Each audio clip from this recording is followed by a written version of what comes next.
ಈ ಒಂದು SIT ತನಿಖೆ ಕುತ್ತಿಗೆ ಬಂತ ಕಾಣಿಸ್ತಾ ಇದೆ. SIT ತನಿಖೆಯನ್ನು ನಿಲ್ಲಿಸಲಿಕ್ಕೋಸ್ಕರ ಹಲವಾರು ಕುತಂತ್ರಗಳನ್ನು ಮಾಡ್ತಾ ಇದ್ದಾರೆ. ಬಾಲಕೃಷ್ಣ ಸರ್ ಅವರು ಒಂದು ಸ್ಟೇಟ್ಮೆಂಟ್ ಕೊಡ್ತಾ ಇದ್ರು, ಯಾರೋ ಬಡವರು ಸಿಕ್ಕಿದ್ರೆ ಏನೋ ಕಾನೂನು ಏನು ಗೊತ್ತಿಲ್ಲ ಅಂತ ಹೇಳಿ ಏನೋ ಸ್ವಲ್ಪ ದುಡ್ಡಿಲ್ಲದ ಸಿಕ್ಕರೆ ಅವ್ರ ಮೇಲೆ ನಿಮ್ಮ ಗೂಬೆ ಎಲ್ಲ ಕೂರಿಸ್ಬೋದಲ್ಲ. ಏನು ಶಾರ್ ಮಾಡ್ರಿ ಸ್ವಾಮಿ, ಮಹೇಶನ್ನು ಬಂಧನ ಮಾಡೋದು ನಿಯಮ ಉಲ್ಲಂಘನೆ ಮಾಡಿ ನೀವು ಹೊಡೆದು ಸಾಯಿಸ್ತೀರಾ, ಬಂಧನ ಮಾಡಿ ಗೆಲ್ಲಿಗಿಸ್ತೀರಾ, ಹಾಕಿರಿ. 2008 ಆಸುಪಾಸು ಧರ್ಮಸ್ಥಳ ಪ್ರಭಾವಿ ವ್ಯಕ್ತಿಗಳು ಒಂದು ವಕೀಲರ ಕೊಲೆ ಆಗಿದೆ. ಎಲ್ಲ ನಮ್ಮ ಸೌಜನ್ಯ ಪರ ಹೋರಾಟಗಾರರಿಗೆ ನಮಸ್ತೆ.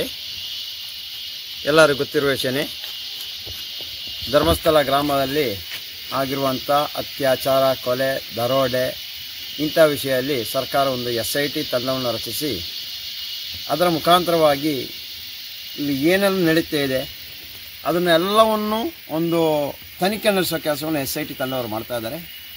ಇದರ ಮಧ್ಯದಲ್ಲಿ ಅಲ್ಲಿಯ ಪ್ರಭಾವಿ ವ್ಯಕ್ತಿಗಳಿಗೆ ದೊಡ್ಡ ದನಿ ಸಣ್ಣ ದನಿ ಅಂತ ಹೇಳ್ತೀವಲ್ಲ, ಇವರಿಗೆಲ್ಲ ಈ ಒಂದು SIT ತನಿಖೆ ಕುತ್ತಿಗೆ ಬಂತ ಕಾಣಿಸ್ತಾ ಇದೆ.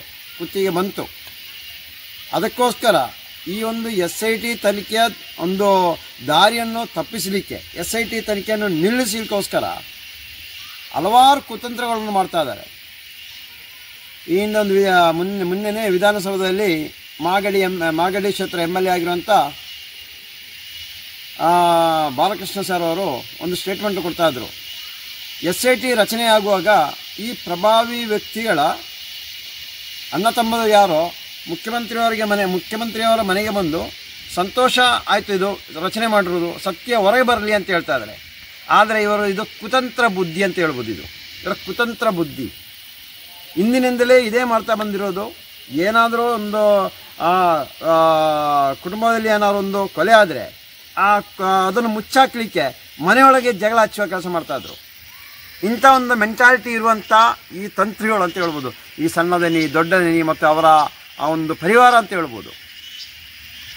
ಈಗಾಗಲೇ SITಯನ್ನು ನಿಲ್ಲಿಸಲಿಕ್ಕೆ ಇಂಡೈರೆಕ್ಟಾಗಿ ಆಟ ನಡೆಸ್ತಾ ಇದ್ದಾರೆ. ಇವರಿಗೆ SIT ಮೇಲೆ ನಂಬಿಕೆ ಇಲ್ಲ. ಇವರಿಗೆ NIA ತನಿಖೆ ಮಾಡಬೇಕು, ಅಂದರೆ ಕೇಂದ್ರ ಸರ್ಕಾರದ ಸ್ವಾಧೀನದಲ್ಲಿ ತನಿಖೆ ಆಗಲಿ ಅಂತ. ಅದು ಏನು ಉದ್ದೇಶ ಗೊತ್ತಿಲ್ಲ. ಅಂದರೆ ಕರ್ನಾಟಕ ಸರ್ಕಾರ ಮೇಲೆ ನಂಬಿಕೆ ಇಲ್ಲ, ಅಲ್ಲಿ ತನಿಖೆ ಮಾಡುವ ಅಧಿಕಾರಿ ಮೇಲೆ ನಂಬಿಕೆ ಇಲ್ಲ. ಅಂದರೆ ಇವಾಗ ನಮ್ಮ ಪ್ರಕಾರವಾಗಿ ನಿಯತ್ತಾಗಿ ಕಾನೂನು ಚೌಕಟ್ಟಲ್ಲಿ ಏನಾಗಿದೆ ಎಂಬುದನ್ನು ಹುಡುಕೋ ಕೆಲಸವನ್ನು ಮಾಡ್ತಾ ಇದ್ದಾರೆ. ಅಂಥ ಸಂದರ್ಭದಲ್ಲಿ ನಮ್ಮ ಮಹೇಶ್ ತಿಮ್ಮರೋಡಿ ಅನ್ನೋರನ್ನು ಇವರ ಕುತಂತ್ರ ಬುದ್ಧಿಯಿಂದ, ಅವರ ಒಂದು ದುಡ್ಡಿನ ಅಹಂಕಾರದಿಂದ, ಅವರ ಒಂದು ರಾಜಕೀಯ ಪ್ರಭಾವದಿಂದ 21/8/2025 ಅವರೇನೋ ಒಂದು ಜೈಲಿಗೆ ಕಳಿಸ್ತೇವೆ ಭಯಂಕರ ಹಠವಾಗಿದ್ದರು, ನಾವು ಕಳಿಸ್ತೀವಿ ಅಂತ. ಇವ್ರನ್ನ ಕಳಿಸೋ ಮುಂಚೆನೇ ಜಾಲತಾಣದಲ್ಲಿ ಬರೆದಾಗ್ತಾಯಿದ್ರು ನಾಳೆ ಬಂಧನ ಅಂತ. ಅದು ಯಾವ ರೀತಿಯಲ್ಲಿ ಬಂಧನ ಅಂತ ಹೇಳಿದ್ರೆ 19ನೇ ತಾರೀಕು ನೋಟಿಸ್ ಕೊಟ್ಟರು, ಅಕ್ಕವರು ಬರೆದು ಕೊಟ್ಟಿದ್ದಾರೆ 15 ಬರ್ತೀವಿ ಅಂತ. ತಿರ್ಗಾ 20ನೇ ತಾರೀಕು ಇನ್ನೊಂದು ನೋಟಿಸ್ ಕೊಟ್ಟು 21ನೇ ತಾರೀಕು ಬಂದು ಬಂಧನ ಮಾಡ್ಕೊಂಡು ಹೋಗಿದ್ದಾರೆ. ಇದು ಯಾವ ಕಾನೂನು ನಮಗೆ ಗೊತ್ತಾಗ್ತಾ ಇಲ್ಲ. ಅಂದರೆ ಒಂದು ಹೇಳಿಕೆ ಕೊಟ್ಟೋದಕ್ಕೆ, ಒಬ್ಬರ ವಿರುದ್ಧ ಒಂದು ಹೇಳಿಕೆ ಕೊಟ್ಟದ್ದು ಇಷ್ಟು ಮಾಡ್ತಾ ಇದ್ದಾರೆ. ಹಂಗಾದ್ರೆ ದೇಶದ ಪ್ರಧಾನಿ ವಿರುದ್ಧ, ಮುಖ್ಯಮಂತ್ರಿ ವಿರುದ್ಧ ಎಲ್ಲ ಎಷ್ಟೋ ಜನ ಮಾತಾಡ್ತಾ ಇದ್ದಾರೆ. ಇವರ ವಿರುದ್ಧ ಏನು ಕ್ರಮ ಹೇಳಿಕೆ ಆಗ್ತಾ ಇಲ್ವಾ? ಅದಕ್ಕೇನು ದಮ್ಮಿಲ್ಲೋ ಇವರಿಗೆ ಯಾರಿಗೂ? ಏನೊಂದು ಮಹೇಶನ್ನು ಅರೆಸ್ಟ್ ಮಾಡಲಿಕ್ಕೆ ಎಷ್ಟೊಂದು ಜನ ಬಂದಿರೋದು, ಎಷ್ಟೊಂದು ಗಾಡಿ ಬಂದಿರೋದು. ಏನು 9 ಗಂಟೆಗೆ ಏನೋ ಬ್ರಹ್ಮಾವರ ಠಾಣೆಯಲ್ಲಿ ಇರಬೇಕಂತ ಹೇಳ್ದ. ಇಲ್ಲಿ ಮಹೇಶನ್ನಿಗೆ ಹೇಳು 9 ಗಂಟೆಗೆ ಬ್ರಹ್ಮಾವರ ಠಾಣೆಯಲ್ಲಿ ಇರಬೇಕಂತ ಹೇಳಿರೋದು. ಅದೇ 9 ಗಂಟೆ ಹೊತ್ತಿಗೆ ಅವರ ಮನೆಗೆ ಬಂದಿದ್ದಾರೆ ಇವರು. ಇದು ಯಾವ ಕಾನೂನು ಸ್ವಾಮಿ? ಇದು ಯಾವ ಕಾನೂನು? ಯಾರಿಗೆ ಇಟ್ಕೋಬೇಕು ಇದನ್ನೆಲ್ಲ? ಜಡ್ಜಿ ಹೇಳಿದ ಅರ್ಥನೇ ಆಗ್ತಾ ಇಲ್ಲ.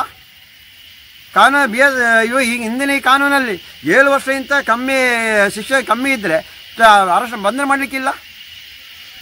ಅವ್ರನ್ನ ಠಾಣೆಯಲ್ಲಿ ಜಾಮೀನು ಕೊಟ್ಟು ಕಳಿಸ್ಬೋದು. ಇದು 3 ವರ್ಷಕ್ಕಿಂತ ಕಮ್ಮಿ ಇರೋ ಶಿಕ್ಷೆ ಅಂತ. ಇದಕ್ಕೆ ಯಾವ ರೀತಿಯಲ್ಲಿದೆ? ಸುಮ್ಮನೆ ಬಂದು ಒಂದು ಕರ್ಕೊಂಡು ಹೋಗಿರೋ ಬಂಧನ ಮಾಡಲಿಕ್ಕೆ ಬಂದು ಮನೆ ಸರ್ಚ್ ಮಾಡಬೇಕಂತೇಳಿ. ಮನೆ ಸರ್ಚ್ ಮಾಡಲಿಕ್ಕೆ ಏನ್ರ ಸ್ವಾಮಿ ಇವರು ಕೊಂದಿದ್ದಾರೆ ಯಾರನ್ನಾದರೂ? ಈ ರೀತಿಯಲ್ಲಾಗಿದೆ ಅಂತ ಹೇಳಿದ್ರೆ ನಾನು ಇವಾಗ ನೋಡಿ ನಮ್ಮ ಕರ್ನಾಟಕ ರಾಜ್ಯ ಜನತೆ ಹೇಳ್ತಾ ಇದ್ದೀವಿ, ಒಂದೊಂದನ್ನೇ ನಾನು ಎತ್ತಿ ಹಾಕ್ತಾ ಇದ್ದೀನಿ. ಇವರು ಟಾರ್ಗೆಟ್ ಮಾಡಿದ್ರು ಜಯಂತ್ ಟಿವನ್ ಏನಾದ್ರು ಮಾಡಿ ಮುಗಿಸ್ಬೇಕಂತೇಳಿ. ಅದಕ್ಕೋಸ್ಕರ ಇವಾಗ ಮಹೇಶ್ ಅವರೊಂದಿಗೆ ನಾನು ಅವತ್ತು ಬೆಳಿಗ್ಗೆ ಮನೆ ಹೋಗಿದ್ದು ಗೊತ್ತಾಗೋ ಅವ್ರ ಮನೆಗೆ ಹೋಗಿ ಪೊಲೀಸರಿಗೆ ಮಾತಾಡ್ತಾ ಇದ್ದೆ. ಅದೆಲ್ಲ ವಿಡಿಯೋ ಇದೆ, ಅಲ್ಲಿ ಏನೂ ಮಾತಾಡ್ತಾ ಇಲ್ಲ. ಆಮೇಲೆ ಬರ್ತಾ ಇರುವಾಗ ಸರಿ ಓಕೆ ಅನ್ನೋರು ಹೇಳೋ ನಾನು ಬರ್ತೀನಿ ಅಂತ ಹೇಳಿ ಅವ್ರು ಬರ್ತಾ ಇರುವಾಗ ಅಲ್ಲಿ ಸೌಜನ್ಯಗೆ ಜೈ ಹಾಕ್ತಾಯಿದ್ವಿ. ಆ ಜೈ ಹಾಕಿದ್ದೀವಿ. ಅಷ್ಟೇ ಅಲ್ಲದೆ ಇಲಾಖೆಯವರಿಗೆ ಯಾರಿಗೂ ಏನೂ ತೊಂದರೆ ಕೊಟ್ಟಿಲ್ಲ ನಾವು. ಆ ನಂತರ ಗಾಡಿಯಲ್ಲಿ ಕೊಟ್ಟು ನಾವೆಲ್ಲ ಒಟ್ಟಿಗೆ ಹೋಗಿರೋದು. ಕಾರ್ಕಳ ಸಬ್ ಇನ್ಸ್ಪೆಕ್ಟ್ರು ಗಾಡಿಯಲ್ಲಿದ್ದರು, ಅವ್ರಿಗೆ ಒಟ್ಟಿಗೆ ಮಾತಾಡ್ಸ್ಕೊಂಡು ನಾವು ಹೋಗಿರೋದು. ಅದರ ಮಧ್ಯದಲ್ಲಿ ಹೇಳ್ತಾ ಇದ್ದೀನಿ, ನಾವು ನೋಡಿ ಜನರು ಯಾರು ಸೇರಿ ಪೊಲೀಸ್ ವಾಹನಲ್ಲಿ ನಾವು ಪೊಲೀಸ್ ವಾಹನಲ್ಲಿ ನಮ್ಮ ವಾಹನದಲ್ಲಿ ಬರ್ತಾ ಇದ್ದೀವಿ. ಅದು ಪೊಲೀಸರು ಹಿಂದೆ ಮುಂದೆ ಇದ್ದಾರೆ. ಯಾರಿಗೂ ಏನೂ ಅಡ್ಡ ಹಾಕೋದು, ಯಾವುದೇ ಕೆಲಸ ಮಾಡಬಾರ್ದು. ವಾಹನ ಮುಂದಕ್ಕೆ ಹೋಗೋದು, ಅವರಿಗೆ ಅಡ್ಡ ಹಾಕೋ ಕೆಲಸ ಮಾಡಬಾರ್ದು. ಒಳ್ಳೆ ರೀತಿಯಲ್ಲಿ ಓಕೆ ಪೊಲೀಸರೊಟ್ಟಿಗೆ ನಾವು ಹೋಗ್ತಾ ಇದ್ವಿ, ಸಾಕು ನಮಗೆ ಇದಂತ ಸಾಕು ಒಳ್ಳೆ ಹೇಳ್ತಾ ಇದ್ದೆ, ನಾನು ಮಾಹಿತಿನ ಹಾಕ್ತಾ ಇದ್ದೆ. ಇದೆಲ್ಲ ಆದಮೇಲೆ ಇನ್ನೊಂದು ಪ್ಲಾನ್ ಹಾಕಿದೆ, ಪೊಲೀಸರ ಕರ್ತವ್ಯಕ್ಕೆ ಅಡ್ಡಿ ಅಂತ. ಅದೆಲ್ಲೇ ಸ್ವಾಮಿ ನಿಮಗೇನೋ ಬೈದಿರೋದಿದೆಯಾ? ನಾವು ಇಲ್ಲ ಹೋಗಿ ತಳ್ಳಿರೋದಿದೆಯಾ? ಆ ರೀತಿಯಲ್ಲಿ ಮಾಡಿರೋಂಥ ಮೊನ್ನೆ ಧರ್ಮಸ್ಥಳದಲ್ಲಿ ಮಾಡಿದಾರಲ್ಲ ಸ್ವಾಮಿ, ಪೊಲೀಸನ್ನು ತಳ್ಳಿ ಹಾಕಿರೋದು, ಅವ್ರ ಮೇಲೆ ಎಷ್ಟು ಕ್ರಮ ಕೈಗೊಂಡಿದ್ದೀರಾ? ಎಷ್ಟು ಜನ ಬಂಧನ ಮಾಡಿದ್ದೀರಾ? ಅದೇನು ಮಾಡಲಿಕ್ಕೆ ಆಗಲ್ಲ. ಯಾರೋ ಬಡವರು ಸಿಕ್ಕಿದ್ರೆ ಏನೋ ಕಾನೂನು ಏನು ಗೊತ್ತಿಲ್ಲ ಅಂತ ಹೇಳಿ ಏನೋ ಸ್ವಲ್ಪ ದುಡ್ಡಿಲ್ಲದ ಸಿಕ್ಕರೆ ಅವ್ರ ಮೇಲೆ ನಿಮ್ಮ ಗೂಬೆ ಎಲ್ಲ ಕೂರಿಸ್ಬೋದಲ್ಲ. ಈ ಒಂದು ಬಂದಿರೋ ಸುದ್ದಿ ಏನಂತ ಹೇಳಿದ್ರೆ, ನಾನು ಯಾವುದೋ ಒಂದು ಮ್ಯಾಟ್ರು ಶೇರ್ ಮಾಡೋದಕ್ಕೆ ನನ್ನ ಮೇಲೆ ಗರಂ ಆಗಿದ್ದಾರೆ ಅಂತ. ಏನು ಶೇರ್ ಮಾಡಿದ್ರು ಸ್ವಾಮಿ? ಮಹೇಶನ್ನು ಬಂಧನ ಮಾಡೋದು ನಿಯಮ ಉಲ್ಲಂಘನೆ ಮಾಡಿ ಬಂದಿರೋ ಮ್ಯಾಟ್ರು ನಾನು ಶೇರ್ ಮಾಡಿದ್ದೀನಿ. ಅದಕ್ಕೆ ನೀವು ಹೊಡೆದು ಸಾಯಿಸ್ತೀರಾ, ಬಂಧನ ಮಾಡಿ ಗೆಲ್ಲಿಗೆ ಹರಿಸ್ತೀರಾ? ಹಾಕಿ ನಾನು ಹೇಳಿದ್ದೀನಲ್ಲ, ಯುದ್ಧ ಭೂಮಿಗೆ ಇಳಿದೀವಿ ಅಂತ, ಎಲ್ಲದಕ್ಕೂ ತಯಾರಂತೀವಿ ಅಂತ ಹೇಳಿದ್ವಲ್ಲ. ನೀವೇನೋ ಕರ್ಕೊಂಡು ಹೋಗ್ತೀರಾ, ಏನೋ ಚುಚ್ಚು ಮಾಡಿದ್ರೆ 1-6 ತಿಂಗಳ ನಂತರ ಸಾಯುವಂಗೆ ಮಾಡ್ತೀರಾ. ಈ ವಸಂತ ಬಂಗಾರ ಅವರನ್ನು, ಸೌಜನ್ಯ ಅಪ್ಪನನ್ನು ಮತ್ತು ಡಾಕ್ಟ್ರನ್ನು ಸಾಯಿ ಅದೇ ಮಾಡ್ತೀರಾ. ಅಷ್ಟೇ ತಾನೇ ಮಾಡೋದು. ಮಾಡಿ ನೀವು ಇದು ಮಾಡಲಿಕ್ಕೆ ನೀವು ಕರೀತಾ ಇರೋದು. ಇನ್ನಾದರೂ ಆ ಕಾನೂನಿಗೆ ಒಂದು ಗೌರವ ಕೊಡಿ. ನೀವು ದುಡ್ಡಿದೆ, ಅಧಿಕಾರ ಇದೆ, ಏನು ಬೇಕಾದ್ರೂ ಮಾಡುವಂತಲ್ಲ. ಏನಷ್ಟು ಮಾತಾಡೋಗಿ ಇನ್ನೊಬ್ಬ ದೂರು ಕೊಟ್ಟರು, ಅದು 3ನೇ ವ್ಯಕ್ತಿ ದೂರು ಕೊಟ್ಟರು. ಅದು ಯಾರೋ BLS ಅಂತಂದ್ರೆ ಅವರ ದೂರು ಕೊಟ್ಟರು ಅಲ್ಲ, ಇನ್ನೊಬ್ಬ ದೂರು ಕೊಟ್ಟೋದಕ್ಕೆ. ಹಂಗೆ ನಮ್ಮ ಮೇಲೆ ಅಷ್ಟೆಲ್ಲ ತೇಜವಾದ ಆಗ್ತಾ ಎಷ್ಟು ದೂರ ಏನು ಅರೆಸ್ಟ್ ಮಾಡಲಿಕ್ಕೆ ನಿಮಗೆ ದಮ್ಮಿಲ್ವಾ? ಯಾರಿಗೂ ಆಗ್ತಾ ಇಲ್ವಾ? ಇವಾಗ ನಾವು ಬೇಕಲ್ಲ, ನಿಮಗೆ ಆಹಾರ ಆಗೋದು ನಾವು. ನಾನು ಇವಾಗ ಹೇಳ್ತಾ ಇರೋದು ನೋಡಿ, ಇನ್ನೂ ಹೇಳ್ತೀನಿ. ಯಾರೋ ಒಬ್ಬರು ಮುಂದೆ ಬಂದಿದ್ದಾರೆ, 2008 ಆಸುಪಾಸು ಧರ್ಮಸ್ಥಳ ಪ್ರಭಾವಿ ವ್ಯಕ್ತಿಗಳು ಒಂದು ವಕೀಲರ ಕೊಲೆ ಆಗಿದೆ. ಅದು ಅವರ ಮೃತದೇಹ ಸಿಲ್ವಾ ಅದು ಏನು ನಮಗೆ ಗೊತ್ತಾಗ್ತಾ ಇಲ್ಲ. ನಾನು ಈ ವಿಡಿಯೋ ಒಂದು ಹೇಳ್ತಾ ಇರೋದು ಏನಂತೇಳಿ, ಮುಂದೆ ನಾನು ಹೋದರೂ ಅದು ತನಿಖೆ ಆದರೂ ಆಗ್ತಾ ಇರಬೇಕು. ಈ ಒಂದು ಕೊಲೆ ಪ್ರಕರಣದಲ್ಲಿ ಅಂದರೆ ಅದು ಏನಕ್ಕೋಸ್ಕರ ಕೊಲೆ ಮಾಡಿರೋದು ಅಂತ ಹೇಳಿದ್ರೆ, ಈ ಪ್ರಭಾವಿ ವ್ಯಕ್ತಿ ಅಪೋಸಿಟ್ ವಕೀಲರು ಯಾವುದೊಂದು ಪ್ರಕರಣದಲ್ಲಿ ಪರವಾಗಿದ್ದ ವಕೀಲರಿಗೆ ಜಯ ಸಿಕ್ಕಿತು, ಇವರಿಗೆ ಸೋಲಾಯಿತು ಈ ಪ್ರಭಾವಿ ವ್ಯಕ್ತಿಗಳಿಗೆ. ಅಂಥ ಸಂದರ್ಭದಲ್ಲಿ ಆ ವಕೀಲರನ್ನು ಮನೆಗೆ ಕರೆಸಿ ಕೊಲೆ ಮಾಡಿದ್ದಾರೆ. ಅದಕ್ಕೆ ನಾನು ಈ ವಿಡಿಯೋ ಮುಖಾಂತರ ಹೇಳ್ತಾ ಇದ್ದೀನಿ, ಅದು ಯಾರಾದರೂ ಈ ವಿಡಿಯೋ ನೋಡೋರಿದ್ದರೆ ನೀವು ನೇರವಾಗಿ SITಗೆ ಒಂದು ದೂರು ಕೊಡಿ. ದೂರು ಕೊಟ್ಟಾದ ನಂತರ ನನ್ನ ಹೆಸರು ಹೇಳಿ, ಅದಕ್ಕೆ ಬೇಕಾದ ದಾಖಲೆಯನ್ನು ಒದಗಿಸುವ ರೀತಿಯಲ್ಲಿ ನಾನು ಒದಗಿಸೋ ಕೆಲಸ ಮಾಡ್ತೀನಿ. ಇಲ್ಲ ನಿಮಗೇನಾದ್ರು ಭಯ ಇದ್ದರೆ, ಮಹೇಶನ್ನವರನ್ನು ಇವರು ಜೈಲಿಗೆ ಕಳಿಸೋರು ಪರವಾಗಿಲ್ಲ, ಮನೆಯಲ್ಲಿದ್ದಾರೆ, ಇನ್ನೂ ಬೇಜನೆ ಜೀವಂತವಾಗಿರುವ ಜನ ಇದೆ, ಅವ್ರಿಗೆ ಹೇಳಿ. ಇಲ್ಲ ನನಗಾದರೂ ಹೇಳಿ, ಇಲ್ಲ ಗಿರೀಶ್ ಮಠನವ್ರಿಗೆ ಆದರೂ ಹೇಳಿ, ಇಲ್ಲ ಹೋರಾಟಗಾರರಿಗೆ ಯಾರಿಗಾದರೂ ಹೇಳಿ, ಇಲ್ಲ ಪ್ರಸನ್ನಕ್ಕೆ ಇರ್ಬೋದು, ಆ ತಮ್ಮಣ್ಣ ಶೆಟ್ಟರು ಇದ್ದಾರೆ, ಯಾರಿಗಾದರೂ ಹೇಳಿ ಮಾಹಿತಿಯನ್ನು ಎಲ್ಲ ಗೌಪ್ಯವಾಗಿ ನನಗೆ ತಲುಪಿಸೋ ಕೆಲಸವನ್ನು ಮಾಡ್ತೀನಿ. ಆ ಒಂದು ಪ್ರಕರಣವನ್ನು ದಾಖಲು ಮಾಡೋಣ. ಇವರು ಈ ಥರ 1-2 ಅಲ್ಲ ಮಾಡಿರೋದು. ಎಲ್ಲರೂ ಹೇಳ್ತಿರ್ಬೋದು, ಒಳ್ಳೆ ಗಾಂಧಿ ಅಂತ. ಯಾವ ಸ್ವಾಮಿ ಗಾಂಧಿ ಆಗಿರೋರಲ್ಲ, ಯಾರಿಗೆ ಹೇಳ್ತೀರಾ ಗಾಂಧಿ ಅಂತ? ಇದೇ ಥರ ಕುತಂತ್ರ ಮಾಡಿರೋದು. ಇವರ ವಿರುದ್ಧ ಮಾತಾಡಲಿಕ್ಕೆ ಆಗಲ್ಲ. ಇಡೀ ದೇಶವನ್ನೇ ಪರ್ಚೇಸ್ ಮಾಡ್ಬೋದು, ದೇಶಕ್ಕೆ ಬೆಲೆ ಕಟ್ಟುವಂಥ ದೊಡ್ಡ ಪ್ರಭಾವಿ ವ್ಯಕ್ತಿಗಳು. ಬಡ್ಡಿದಂತೆ ನಡೀತಾ ಇದೆ ತಾನೆ. SKDRDP ಶ್ರೀ ಕ್ಷೇತ್ರ ಧರ್ಮಸ್ಥಳ ಗ್ರಾಮಾಭಿವೃದ್ಧಿ ಯೋಜನೆ ಕಮ್ಮಿ ಅಂದರೆ 2 ಲಕ್ಷ ಕೋಟಿ ದುಡ್ಡು ಹಾಕಿದ್ದಾರೆ. ಇದನ್ನು ಮಾತಾಡಲಿಕ್ಕೆ ಯಾರಿಲ್ಲ, ಇದನ್ನು ಈಡಿ ಕೊಡಲಿಕ್ಕೆ ಯಾರಿಲ್ಲ. ಯೂಟ್ಯೂಬ್ ಅವರಿಗೆ ಎಲ್ಲಿಂದ ದುಡ್ಡು ಬರ್ತಾ ಅಂತ ಸ್ವಾಮಿ ಅದು ಮಾಡಿ ನೀವು ಅದು ಇಡಿ ಕೊಡ್ತಾ ಇದ್ದೀರಾ ಅಂತ ನಿಮಗೆ ನಾಚಿ ಆಗಲ್ಲ ಇಡಿ ಅಂತ ಹೇಳಲಿಕ್ಕೆ. ಇಡಿಯನ್ನು ಜಾಬಲ್ಲಿ ಇರುವಂಥದ ಇಡಿ ಅಂದರೆ ನೀವು ಹೇಳೋ ಪ್ರಕಾರ ನಿಮ್ಮ ಜಾಬಲ್ಲಿ ಇದೆ ಅಂತ ಕಾಣಿಸ್ತಾ ಇಲ್ಲ. ಇಡಿ ಕೊಡ್ತೀವಿ ಅಂತ ನೀವು ಹೇಳೋ ಪ್ರಕಾರ ನಾವು ವಿದೇಶದಿಂದ ದುಡ್ಡು ಹರಿದು ಬರ್ತಾ ಇದೆ, ಇದಕ್ಕಾಗಿರ್ಬೋದಲ್ಲ. ಅಂದರೆ ಯೂಟ್ಯೂಬ್ ಅವರು ಸತ್ಯಾಸತ್ಯ ಘಟನೆನ ಹೊರಗೆ ಬಿಟ್ಟರೆ ಅದು ನಿಮಗೆ ಮುಳ್ಳಾಗ್ತಾ ಇದೆ, ಅದನ್ನು ಹೇಳಬಾರ್ದು. ಮೊನ್ನೇನು ರಾಂಪಬೇಜನ್ನು ಮತ್ತು ಸಂತೋಷ್ ಇವರನ್ನ ಕಾಲು ಮುರಿಲಿಕ್ಕೋ ರಾಂಪಬೇಜನ್ನು ಹೊಡೆದು ಸಾಯಿಸಲಿಕ್ಕೋ ಕಳಿಸಿದಾರಲ್ಲ ನಿಮ್ಮ ಚಿಕ್ಕದನಿ ಹೊಡಾಕಿ ಬನ್ನಿ ಅಂತೇಳಿ ಅಲ್ವಾ. ಆ ರಾಂಪಬೇಜಲ್ಲಿ ಯಾವುದಾವ್ದು ಸ್ಪ್ರೇ ಇತ್ತು, ಆ 3 ಜನ ಮೇಲೆ ಸ್ಪ್ರೇ ಮಾಡಲಿಕ್ಕೆ ಅವ್ರಿಗೆ ಏನು ಮಾಡಲಿಕ್ಕೆ ಆಗಿಲ್ಲ, ಪೆಪ್ಪರ್ ಸ್ಪ್ರೇ ಇದ್ದದಕ್ಕೆ. ಇದು ಆಗ್ತಾ ಇರೋದು. ನಿಮ್ಮ ಆಟ ಮುಗಿಸೇ, ಆ ಮಂಜನಾ ಸ್ವಾಮಿ ಅನ್ನಪ್ಪ ಸ್ವಾಮಿ ಮುಗಿಸೇ ನೀವು ಯಾವುದೇ ರೀತಿಯಲ್ಲಿ ಇವತ್ತಿಗೂ ನೀವು ಅಡ್ಡಗೋಡೆಯಲ್ಲಿ ಆ ದೇವರನ್ನ ಇಟ್ಬಿಟ್ಟು ನಿಮ್ಮ ಆಟ ಆಡ್ತಾ ಇದ್ದೀರಾ ನೀವು ಅಲ್ವಾ.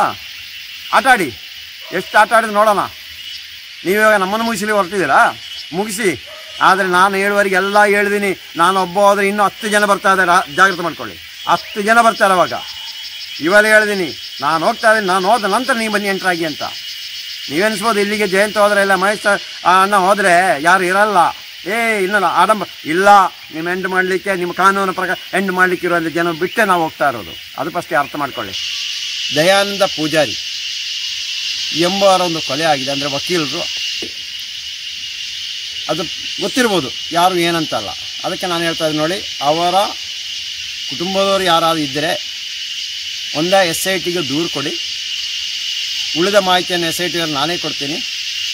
ಇಲ್ಲ ನಿಮಗೆ ಈ ಒಂದು ವಿಷಯದಲ್ಲಿ ಮಹೇಶ್ ಅಣ್ಣವರ ಮನೆಗೆ ಬರ್ಬೋದು, ಅಲ್ಲಿ ಅದರ ಮಾಹಿತಿಯನ್ನು ಕೊಡ್ಬೋದು. ಇಲ್ಲ ನಮ್ಮ ಹೋರಾಟಗಾರಿಗಾದರೂ ಆಗಿರೋಂಥ ಗಿರೀಶ್ ಅಣ್ಣ, ತಮ್ಮಣ್ಣ ಶೆಟ್ಟರು, ಪ್ರಸನ್ನಕ್ಕ, ಯಾರಿಗೆ ಬೇಕಾಗಿರೋ ಮಾಹಿತಿಯನ್ನು ಹಂಚ್ಕೊಳ್ಬೋದು. ಎಲ್ಲ ಗೌಪ್ಯವಾಗಿರುತ್ತೆ. ಆದರೆ ಈ ವಕೀಲರು ಯಾರು, ಏನಕ್ಕೋಸ್ಕರ ಕೊಲೆ ಮಾಡಿರೋದು, ಆದರೆ ಕೊಲೆ ಆದ ನಂತರ ವಕೀಲರ ಮೃತದೇಹ ಅವರಿಗೆ ಸಿಕ್ಕಿತಾ, ಅವರ ಕುಟುಂಬದಲ್ಲಿ ಸಿಕ್ಕಿತಾ ಇಲ್ವೋ ಅಂತಲೂ ನಮಗೆ ಗೊತ್ತಾಗ್ತಾ ಇಲ್ಲ. ಏನಕ್ಕೋಸ್ಕರ ಅಂತ ಗೊತ್ತಾಗ್ತಾ ಇಲ್ಲ. ಆದರೆ ಏನು ವಿಷಯ ಅಂತ ಮಾತ್ರ ಹೇಳ್ತೀನಿ ನಾನು. ಆದರೆ ಈ ವಕೀಲರು ಯಾರಂತ ಬೇಕು, ಯಾರಾದರೂ ಇದ್ದರೆ ಒಂದಿಷ್ಟು ಮಾಹಿತಿ ನಮಗೆ ತಿಳಿಸಬೇಕಾಗಿ ಈ ಮೂಲಕ ತಮ್ಮಲ್ಲೆಲ್ಲರಲ್ಲೂ ವಿನಂತಿಸಿಕೊಳ್ತಾ ಇದ್ದೀನಿ. ಎಲ್ಲಿದ್ದರು ಸರ್ ಅವರು ವಕೀಲರಾಗಿ? ಸರ್ ದಕ್ಷಿಣ ಕನ್ನಡ ಜಿಲ್ಲೆಯಲ್ಲಿ ಇದ್ದರು ಸರ್. ಅದು ಯಾವ ನ್ಯಾಯಾಲಯದಿಂದ ನಮಗೆ ಸ್ವಲ್ಪ ಮಾಹಿತಿ ಬೇಕಿತ್ತು, ನಾವು ಅದರ ಹಿಂದೆ ಬಿದ್ದಿದ್ದೀವಿ. ಅದರ ಒಂದಿಷ್ಟು ಮಾಹಿತಿಯನ್ನೆಲ್ಲ ಕೊಟ್ಟಾಯಿತು. ಆದರೆ ಅವರಿಗೆ ಸ್ವಲ್ಪ ಭಯ ಆಗ್ತಾ ಇದೆ. ಆದರೆ ಅವರ ಮನೆ ಅವರಿಗೆ ಗೊತ್ತಾಗ್ತಾ ಇಲ್ಲ, ಕೊಟ್ಟವರಿಗೆ ಇಲ್ಲಿ ಮನೆ ಯಾರಂತ ಗೊತ್ತಾಗ್ತಾ ಇಲ್ಲ. ಅದಕ್ಕೋಸ್ಕರ ನಾನು ಈ ವಿಡಿಯೋ ಮುಖಾಂತರ ತಮ್ಮಲ್ಲಿ ಒಂದು ವಿನಂತಿ ಮಾಡಿಸ್ಕೊಳ್ತಾ ಇದ್ದೀನಿ ಸರ್. ಕೊಲೆ ಆಗಿದೆ ಅಂತ ಹೇಗೆ ಹೇಳ್ತೀರಾ? ಯಾವ ಥರ ಮಾಹಿತಿ? ಅದು ಕೊಲೆಗೆ ಅದಕ್ಕೇನೆ ಕೊಲೆ ಎಲ್ಲ ಸಾಕ್ಷಿ ಇದೆ ಸರ್, ಸಾಕ್ಷಿ ಇದೆ ಕೊಲೆ ಆಗಿ. ಅದಕ್ಕೆ ನಾನು ಅಷ್ಟು ಧೈರ್ಯವಾಗಿ ಹೇಳ್ತಾ ಇದ್ದೀನಿ ಕೊಲೆ ಆಗಿರೋದಂತ. ಅದು ಯಾವುದಿದ್ರೂ SITಯವ್ರಿಗೆ ದೂರು ಕೊಟ್ಟರೆ ಉಳಿದ ಕೆಲಸವನ್ನು ನಾನು ಮಾಡ್ತೀನಿ. SITಯವರು ತನಿಖೆ ಮಾಡ್ತಾರೆ. ಅವರು ಸತ್ಯ ಹೊರಗೆ ತಂದೆ ತರ್ತಾರೆ. ಅವರು ಯಾವಾಗ ಆಗಿದ್ದು ಸರ್ ಇದು? ಸರ್ ನನ್ನ ಪ್ರಕಾರ ಒಂದು 2008 ಅಂತ ಕಾಣಿಸ್ತದೆ ಸರ್.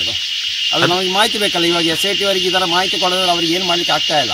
FIR ಆಗಿದ್ದು, ಕೇಸ್ ಹಾಕಿದ್ದು, ಅದನ್ನೆಲ್ಲ ಹುಡುಕ್ತಾ ಇದ್ದೀನಿ. ನಾನು ಹುಡುಕಿ ಇನ್ನೂ ತುಂಬ ವಿಳಂಬ ಆಗ್ಬೋದು, ತುಂಬ ತಡ ನಾನು ಹುಡುಕ್ತೀನಿ. ಅದು ಆದರೆ ತುಂಬ ವಿಳಂಬ ಆಗ್ತಾ ಇದೆ. ಮತ್ತು ಕೆಲವೊಂದು ವಿಷಯದಲ್ಲಿ 2013 ತನಕ ಇರೋ ಪ್ರಕರಣವನ್ನೆಲ್ಲ ಮುಚ್ಚಾಕಿದ್ದಾರೆ. ಅಂದರೆ ಅದರ ದಾಖಲೆಯನ್ನು ನಾಶಪಡಿಸಿದ್ದಾರೆ. ಅದಕ್ಕೋಸ್ಕರ ನಮಗೆ ಸ್ವಲ್ಪ ದಾಖಲೆಯನ್ನು ತೆಗೆಯಲಿಕ್ಕೆ ಕಷ್ಟ ಆಗ್ತಾ ಇದೆ.